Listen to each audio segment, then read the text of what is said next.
Hello students, today will we discuss about continuous and comprehensive evaluation। आज हम सतत और व्यापक मूल्यांकन के बारे में बात करेंगे।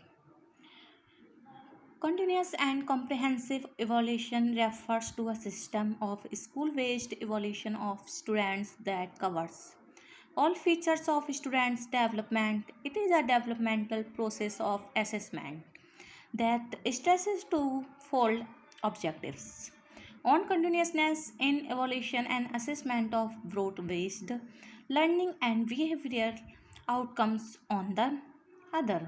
According to the scheme, the term continuous is mean to that evolution of identify aspects of students' growth and development.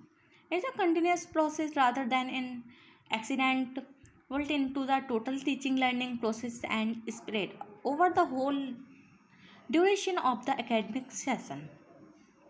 The second term, comprehensive, means that the scheme tries to cover both the scholastic and co-scholastic aspects of students' growth and development. देखिए, जो सतत और व्यापक मूल्यांकन है, ये छात्रों के स्कूल आधारित मूल्यांकन की एक प्रणाली को संदर्भित करता है जो छात्रों के विकास की सभी विशेषताओं को शामिल करता है। यह मूल्यांकन की एक विकासात्मक प्रक्रिया है जो दो उद्देश्यों यानी मूल्यांकन पर निरंतरता और दूसरे पर व्यापक आधारित सीखने और व्यवहार परिणामों के मूल्यांकन पर निरंतरता पर जोर देती है। इस योजना के अनुसार निरंतर शब्द का अर्थ यह है कि छात्रों के विकास और विकास को पहचाने गए पहलुओं का मूल्यांकन एक घटना के बजाय एक सतत प्रक्रिया है जो कुल शिक्षण प्रक्रिया में बनाया गया है और पूरी अवधि में फैला हुआ है, जैसे कि इसको शैक्षणिक सत्र। दूसरा शब्द है व्यापक। व्यापक का अर्थ है कि ये योजना छात्रों के विकास और विकास के शैक्षिक और शैक्षिक दोनों पहलुओं को कवर करने की कोशिश करता है। नेक्स्ट है merits of continuous and comprehensive evolution. First है मोर वैलिड यानी अधिक वैध। It is a more valid than external examinations as it covers all the topics of the syllabus assessment every month और फॉरनाइटली। बाहरी परीक्षाओं की तुलना में ये अधिक मान्य है क्योंकि यह हर महीने या रात को पाठ्यक्रम के मूल्यांकन के सभी विषयों को शामिल करता है। नेक्स्ट है रेगुलर एंड पंक्चुअल, नियमित और समयनिष्ठ। विद्यार्थी students will become more regular and punctual. They will try to do their home assignments and classwork to the entire satisfaction of all concerned. विद्यार्थी जो होते हैं वो अधिक नियमित और समय के पाबंद बनेंगे। इसमें वे अपने घर के असाइनमेंट और क्लास वर्क को भी सभी संबंधितों की संपूर्ण संतुष्टि के लिए करने का प्रयास करते हैं। नेक्स्ट है डिसिप्लिन।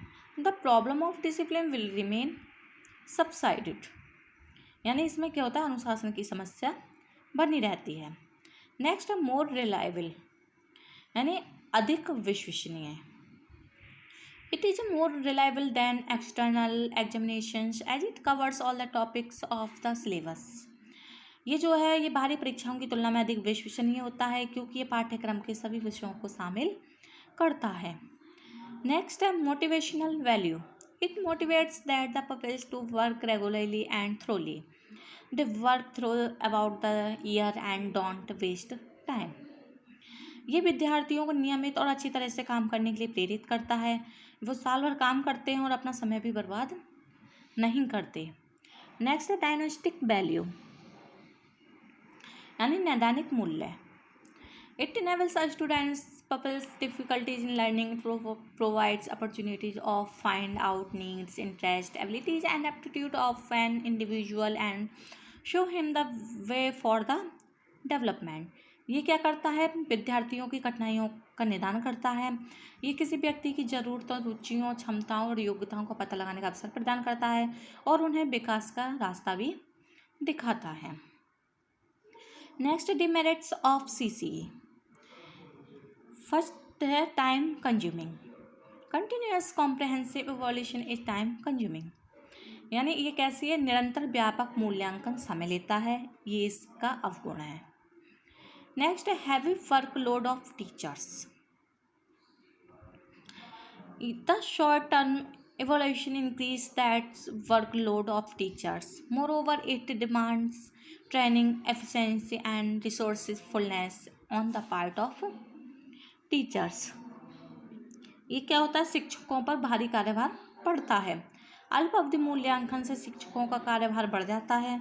इसके अलावा ये शिक्षकों की ओर से प्रशिक्षण, दक्षता और संसाधनशीलता की मांग करता है।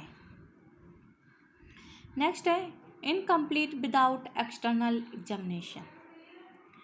In the absence of external examination, a public examination at the end of the year is very essential in every scheme of evaluation।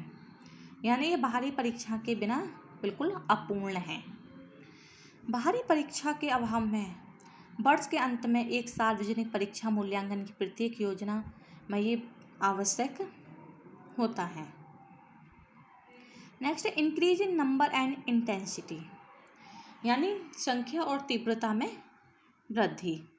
Wait things like very very में increase in number and intensity. ये क्या करता है, रिश्वत जैसी बुरी चीज़ें संख्या और तीव्रता में बढ़ जाती है। ये जो है हमारा कंटिन्यूस एंड कॉम्प्रिहेंसिव इवोल्यूशन, ये सतत और व्यापक मूल्यांकन छात्रों के स्कूल आधारित मूल्यांकन की प्रणाली को संदर्भित करता है। इसमें छात्रों के विकास से संबंधित सभी विशेषताओं को शामिल किया जाता है। ये मूल्यांकन एक विकासात्मक प्रक्रिया है जो छात्रों का विकास करती है। इसमें क्या होता है, जो दो उद्देश्य उद्देश्य यानी मूल्यांकन पर निरंतरता और दूसरे पर व्यापक आधारित सीखना और व्यवहार परिणामों के मूल्यांकन पर ये निरंतरता पर जोर देती है। यानी continuous and comprehensive evolution refers to a system of school based evolution of student that covers all features of students development. ये जो है it undue strain upon the students is relaxed. Moral standards in students are never allowed to waive.